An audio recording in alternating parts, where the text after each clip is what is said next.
o estádio do espelho como formador da função do eu, tal como nos é revelada na experiência psicanalítica. Comunicação feita ao 16º Congresso Internacional de Psicanálise, Zurique, 17 de julho de 1949. A concepção do estádio do espelho, que introduzi em nosso último congresso há 13 anos, não me pareceu indigna, por ter se tornado mais ou menos de uso comum do grupo francês. De ser novamente trazida à atenção de vocês, hoje em especial no que tange aos esclarecimentos que ela fornece sobre a função do eu, na experiência que dele nos dá a psicanálise, experiência sobre a qual convém dizer que nos opõe a qualquer filosofia diretamente oriunda do cogito. Talvez haja entre vocês quem se lembre do aspecto comportamental de que partimos, esclarecido por um fato da psicologia comparada, o filhote do homem, numa idade em que, por um curto espaço de tempo, mas ainda assim por algum tempo, é superado em inteligência instrumental pelo chimpanzé. Já reconhece, não obstante, como tal sua imagem no espelho. Reconhecimento que é assinalado pela inspiradora mímica de Aha Erlebins, onde se exprime por Kohler a apercepção situacional, tempo essencial do ato de inteligência. Esse ato, com efeito, longe de se esgotar, como no caso do macaco, no controle, uma vez adquirido, da inanidade da imagem, logo repercute na criança uma série de gestos em que ela experimenta ludicamente a relação dos movimentos assumidos pela imagem com seu meio refletido, e desse complexo virtual com a realidade que ele reduplica, isto é, com seu próprio corpo e com as pessoas, ou seja, os objetos que estejam em suas imediações. Esse acontecimento pode produzir-se, como sabemos, desde Baudin, a partir da idade de 6 meses, e sua repetição muitas vezes deteve nossa mediação ante o espetáculo cativante de um bebê,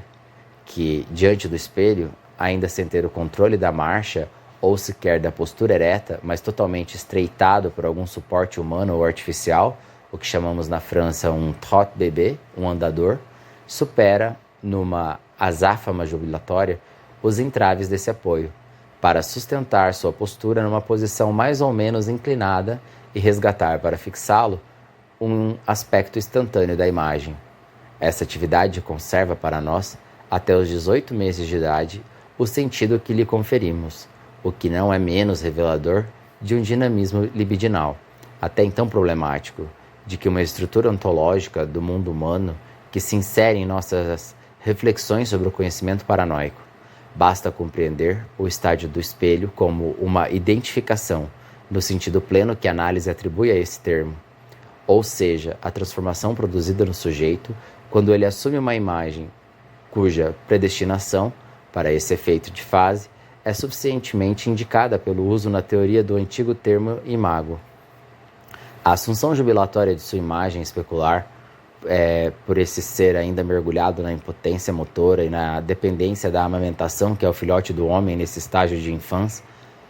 parecer-nos-á, pois manifestar, numa situação exemplar, a matriz simbólica em que o eu se precipita numa forma primordial, antes de se objetivar na dialética da identificação com o outro e antes que a linguagem lhe restitua no universal sua função de sujeito. Essa forma, aliás, mais deveria ser designada por eu ideal. Se quiséssemos reintroduzi-la num registro conhecido, no sentido em que ela será também a origem das identificações secundárias, cujas funções reconhecemos pela expressão funções de normalização libidinal, mas o ponto importante é que essa forma situa a instância do eu, desde então de sua determinação social, numa linha de ficção, para sempre irredutível para o indivíduo isolado, ou melhor, que só se unirá assintoticamente ao devir do sujeito, qualquer que seja o sucesso das sínteses dialéticas pelas quais ele tenha que resolver, na condição do eu, sua discordância de sua própria realidade, pois a forma total do corpo, pela qual o sujeito antecipa numa miragem a maturação de sua potência, só lhe é dada como gestalt, isto é, uma exterioridade em que, de certo, essa forma é mais constituinte do que constituída, mas em que, acima de tudo, ela lhe aparece num relevo de estatura, que a congela, e numa simetria que a inverte, em oposição à turbulência de movimentos com que ele experimenta animá-la. Assim, essa Gestalt, cuja pregnância deve ser considerada como ligada à espécie, embora seu estilo motor seja ainda irreconhecível, simboliza por esses dois aspectos de seu surgimento a permanência mental do eu, ao mesmo tempo que prefigura sua destinação alineante. É também pregue das correspondências que unem o eu à estátua em que o homem se projeta e os fantasmas que o dominam ao autômato, enfim, no qual tende a se consumar, numa relação ambígua, o mundo de sua fabricação. Com efeito, para as imagos cujos rostos velados é nosso privilégio ver perfilarem-se em nossa experiência cotidiana e na penumbra da eficácia simbólica, a imagem especular parece ser o limiar do mundo visível, a nos fiarmos na disposição especular apresentada na alucinação e no sonho pela imago do corpo próprio. Quer se trate de seus traços individuais,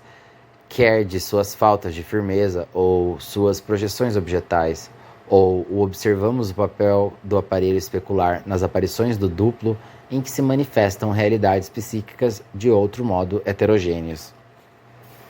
Que uma Gestalt seja capaz de efeitos formadores sobre o organismo é atestado por um experimento biológico. Ele próprio, tão alheio à ideia de casualidade psíquica, não consegue resolver-se a formulá-la como tal.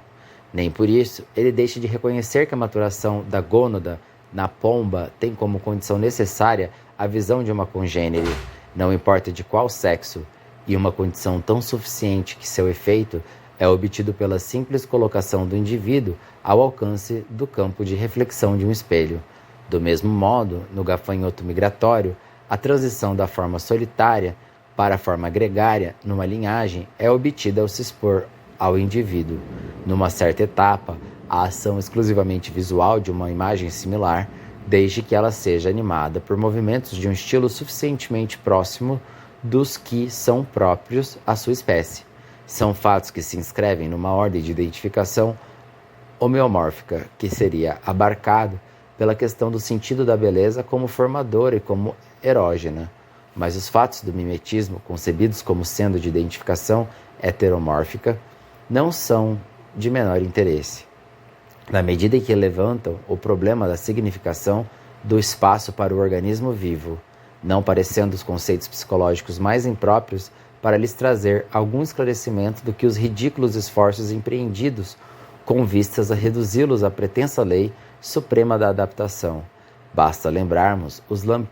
lampejos que sobre eles fez luzir o pensamento, jovem então e em recente rompimento com o exílio sociológico em que fora formado, de um Roger Caillois, quando, através do termo psicastenia lendária, subsumiu o mimetismo morfológico a uma obsessão do espaço em seu efeito desrealizante. Nós mesmos mostramos na dialética social que estrutura como paranoico o conhecimento humano, a razão que o torna mais autônomo que um animal em relação ao campo de forças do desejo, mas que também o determina no pouco de realidade, nele denunciada pela insatisfação surrealista, e essas reflexões incita-nos a reconhecer, na captação espacial manifestada pelo estádio do espelho, o efeito no homem, anterior até mesmo a essa dialética, de uma insuficiência orgânica de sua realidade natural, se é que havemos de atribuir algum sentido ao termo natureza. A função do estádio do espelho revela-nos para nós, por conseguinte, como um caso particular da função da imago, que é estabelecer uma relação do organismo com sua realidade, ou, como se costuma dizer, do Innenwelt com o Umwelt. Mas essa relação com a natureza é alterada, no homem, por uma certa dissidência do organismo em seu seio, por uma discórdia primordial que é atraída pelos sinais de mal-estar e falta de coordenação motora dos 6 meses neonatais, a noção objetiva do inacabamento anatômico do sistema piramidal, bem como de certos resíduos humorais do organismo materno, confirma a visão que formulamos como dado de uma verdadeira prematuração específica do nascimento do homem.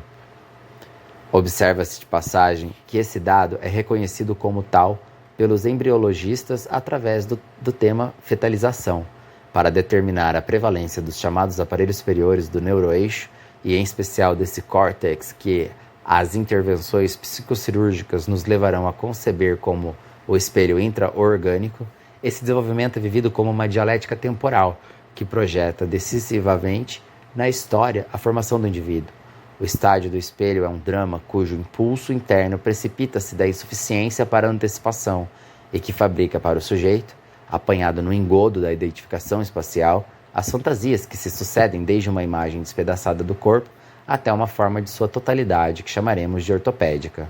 e para a armadura, enfim, resumida de uma identidade alienante que marcará com sua estrutura rígida todo o seu desenvolvimento mental. Assim, o rompimento do círculo de Innenwelt para o Unwelt gera a quadratura inesgotável dos rolamentos do eu. Esse corpo despedaçado, cujo termo também fiz ser aceito em nosso sistema de referências teóricas, mostra-se regularmente nos sonhos, quando o movimento da análise toca num certo nível de desintegração agressiva do indivíduo. Ele aparece, então, sob a forma de membros disjuntos e de órgãos representados em exocospia, que cria asas e se armam para perseguições intestinais, como as perenemente fixadas através da pintura pelo visionário Hieronyme Bosch, na escala que elas tiveram no século XV, para o zênite imaginário do homem moderno. Mas essa forma revela-se tangível no próprio plano orgânico, nas linhas de fragilização que definem a anatomia fantastística, manifesta nos sintomas de esquise ou de espasmo da histeria. Correlativamente, a formação do eu simboliza-se oniricamente por um campo fortificado, ou mesmo um estádio, que distribui da arena interna até sua muralha, até seu cinturão de escombros e pântanos, pois campos de luta opostos em que o sujeito se enrosca na busca do altivo e longínquo castelo interior, cuja forma, às vezes justaposta no mesmo cenário, simboliza o isso de maneira surpreendente. E, do mesmo modo, desta vez no plano mental, vemos realizadas essas estruturas de obra fortificada, cuja metáfora surge espontaneamente, como que saída dos próprios sintomas do sujeito, para designar os mecanismos de inversão, isolamento, reduplicação, anulação e deslocamento da neurose obsessiva. Mas, a nós fundamentarmos apenas nesses dados subjetivos, e por menos que os emancipássemos da condição de experiência que nos faz deduzi-los de uma técnica de linguagem, nossas tentativas teóricas ficariam expostas à recriminação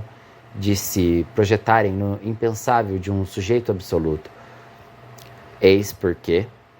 procuramos na hipótese aqui fundamentada, num concurso de dados objetivos, a grande diretriz de um método de redução simbólica. Ele instaura nas defesas do eu uma ordem genética que corresponde ao anseio formulado pela senhorita Anna Freud na primeira parte de sua grande obra e situa, contrariando um preconceito frequentemente expresso, o recalque histérico e seus retornos num estádio mais arcaico do que a inversão obsessiva e seus processos isoladores, e estes, por sua vez, como precedentes à alienação paranoica, que data de passagem do eu especular para o eu social. Esse momento em que se conclui o estádio do espelho inaugura pela identificação com a imago do semelhante e pelo drama do ciúme primordial,